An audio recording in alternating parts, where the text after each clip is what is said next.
जी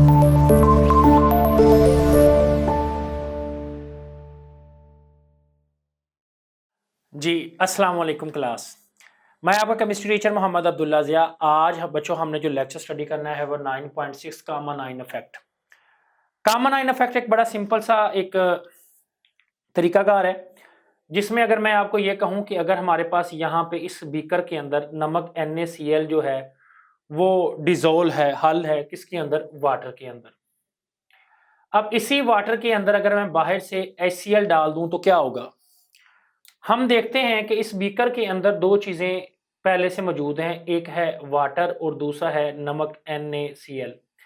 जैसे ही बाहर से मैंने HCl डाला तो इस HCl का क्लोरीन और NaCl का क्लोरीन जो कि बेसिकली कॉमन आइन है, तो जो दोनों में कॉमन आइन हो जाएगा।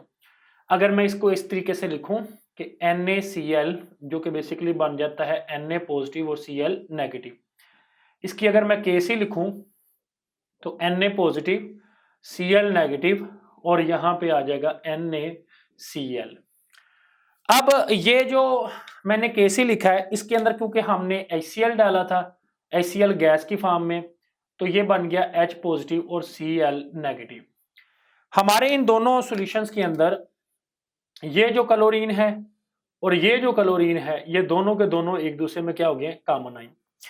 अब कॉमन आइन से हुआ ये है कि अगर मैं मिसाल के तौर पे ये कहता हूं, एग्जाम्पल के तौर पे कि एक बीकर में नमक पहले से हलशुदा है, HCl जो आता है वो आके रिप्लेस करता है नमक को, यानी उसके अंदर एक कॉमन आइन है क्लोरीन। अब क्योंकि जो साल्ट है NaCl वो उसमें एज अ क्रिस्टल फॉर्म में आउट हो जाता है और इसकी एक रीजन है कॉमन आइन। अब कॉमन आइन क्यों कहते हैं वो तो आपको समझ आ गया होगा, उसमें आइन कॉमन है। होता क्या है कि बेसिकली एक स्ट्रॉन्ग इलेक्ट्रोलाइट आता है और वीक इलेक्ट्रोलाइट को रिप्लेस कर लेता है। जैसे चेयर पे बैठे हुए दो लड़के, एक ताकतवर लड़का आता है और एक वीक लड़के को उठा के फेंकता है और खुद उसकी जगह पे बैठ जाता है। ऐसे ही अब उसमें चेयर कॉमन है, आने वाला बंदा जो है जिस चेयर पे लड़के को उठा के फेंकता है वो चेयर तो कॉमन है ना, तो आके खुद उसकी जगह ले लेता है और लड़का वहां से उठ जाता है, चेयर फिल हो जाती है। सेम HCl आता है, नमक NaCl को किक करता है और खुद उसकी जगह ले लेता है। अब इसमें अगर हम इस डेफिनेशन को देखें, the suppression of the ionisation of weak electrolyte by adding the common ion in it. अच्छा, अब वो कहता है it is called common ion effect. अब कॉमन आइन इफेक्ट के हवाले से वो कहता है कि आपको एग्जांपल देते हैं प्यूरिफिकेशन ऑफ NaCl जो मैंने अभी आपको दी कि by passing the HCl gas through a brain, यानी NaCl के सॉल्यूशन में जब HCl दो डालते हैं NaCl फुली आयोनाइज्ड होता है into the solution. Equilibrium constant जो है उसको हम एक्सप्रेस करते हैं for the process can be written. इसको कैसे लिखते हैं, इस तरीके से लिखते हैं जो हमने लिखा हुआ है। On passing the HCl gas, हम यहां से भी याद कर सकते हैं कि HCl गैस को पास करते हुए कंसंट्रेशन जो क्लोरीन आइन है वो इंक्रीज हो जाती है, क्योंकि HCl में भी क्लोरीन है और NaCl में भी क्लोरीन है। अब so NaCl crystallise out from the solution, वो क्रिस्टल बन के बाहर निकल जाता है to maintain the constant value of Kc की वैल्यू को मेंटेन करने के लिए। This type of the solution is called common ion effect.